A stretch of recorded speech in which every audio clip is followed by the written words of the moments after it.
to do this video about bad bosses, horrible bosses, managers that, you know, put you down. And so there's a terminology for a bad manager, right? So a bad manager is a manager that can take a good staff and destroy it. So causing the best employees to leave the company and the rest of them lose all motivation.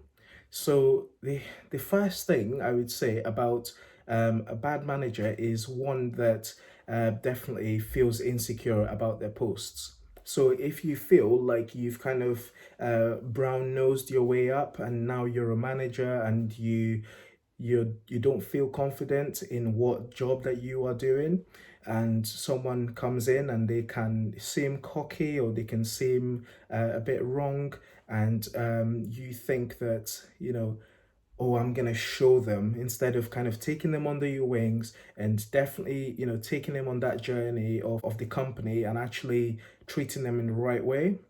So there's a lot of managers that will, have that kind of threat. They will feel threatened by someone that works under them, and because they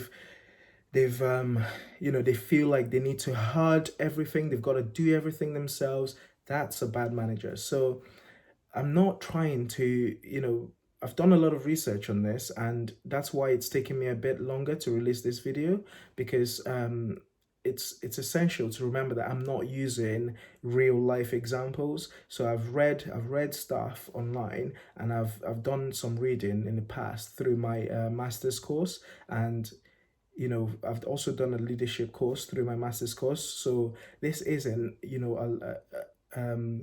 let's bash my managers, right? This isn't that, because I've had some really good managers, and I suppose I can talk about those. So in terms of good leadership, the first thing about good leadership is emotional intelligence. So being able to understand your staff, being able to see your staff and say, okay, this guy's struggling, how can I help? You are the leader, but you are also the servant, in the sense that if someone needs something, you should be there to help straight away. And you should always think, right, what can I do for them? How can I make them better? Right? So a lot of managers are really threatened by people that come under them and then take on their positions. But the real fact about this is people want to be better, right? So as a manager, you need to do the best you can for people. And once you've done the best you can for people, the likelihood is a better job will come up, and then you go for that job, and then the person underneath you will then take that job. Because what you don't realize is you are stopping your growth, you're stopping yourself from proceeding and going to the next stage. Because what then happens is, if you don't service the people behind you, the followers that you have, if you don't service them, they're not going to be able to take on the post that you will leave. And if you then leave to another company, then it will be very clear that you've done a terrible job. What people are very threatened by is, oh, if I show this guy how to do it, I'm gonna get fired because I get paid more.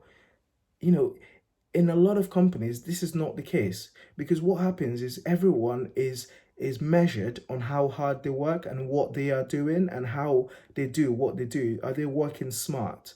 And if you if you are in a position where you can influence others, and you can definitely put someone in that position where you can delegate absolutely right, to the point where someone can do your job within 3 or 4 years, then you have done the job as a manager, you have done your job as a leader. And if you are punished for that, then that is wrong. That company you should not be working for, right? So what should happen is you should be moved up, and the person behind you who's learned from you in the last 2 3 years should then be moved to your position. Okay, and I say should because this doesn't happen all the time, right? Because there's sometimes when people get punished for the fact that obviously they are a good leader, but this is not frequent, right? So the main rule is, be a leader, show your people how things are done, serve them, and you know lead from within. Be that authentic leader that shows how things are done and is very empathetic. I don't believe in leaders are born. I think leaders are made. So if you if you then, read up on being a leader, if you have that emotional intelligence, if you're charismatic, you're able to bring people along on the vision, you're going to be a great leader. And that's that simple, right? So if you work for an engineering company, and for example, you've got a manager who is very, very technical, or a manager who is very, very managerial, who's a very people person, and the technical side is not great.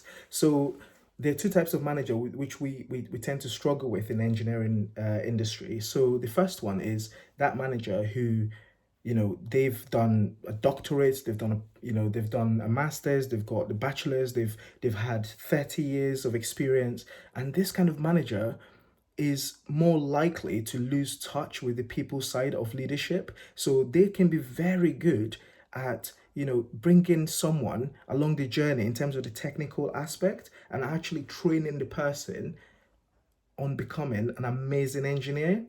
But then the other person who is a leader that's managerial but doesn't have a lot of technical stuff is able to then bring the person on as a manager, but not as well in terms of the technical aspect. So this is a problem that a lot of engineering companies struggle with these days, because you don't tend to have that person who has lots of technical experience and really, really good managerial experience. If you have both of them together, then as an engineering company, if you have that, that's perfect.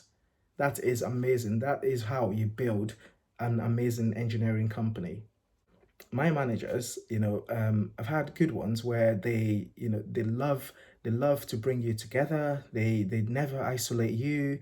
Um, they teach you their jobs. They give you more responsibility, more and more responsibility, and you become something else. You become the best that you can be. Okay, so that's what I feel a good manager is. And if you feel like you can become a good manager, and you are working in an industry where you're in a company where a manager doesn't want to bring you up, then what you need to do is either move positions or wait till they leave.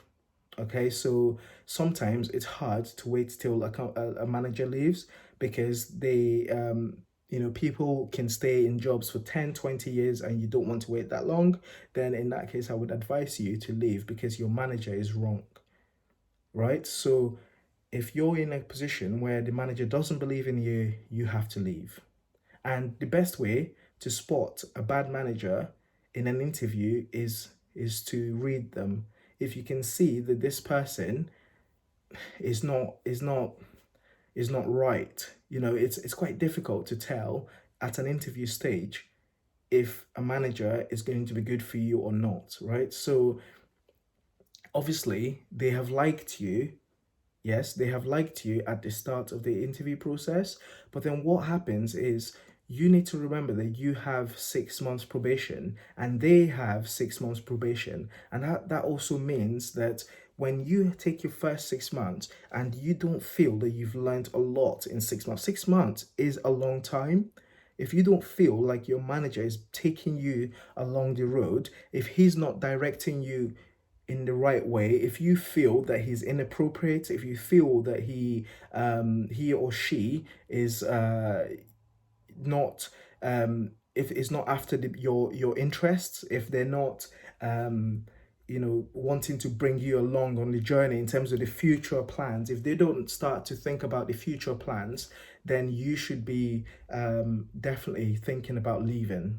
Okay, so don't stay at a company because, oh, this is if you can spot a bad manager within your first 6 months of working, leave.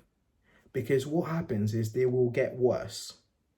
If you cannot spot them within your first 6 months, then they have just grown to hate you or dislike you. And you need to remember that that could be based on some certain things that have either gone on in their lives and they are projecting it on you, or something that's gone on with you and they are not treating it well. Okay, so a manager should have emotional intelligence to deal with something going wrong with their employees, And a manager should be able to see that there's something wrong with themselves as well, right?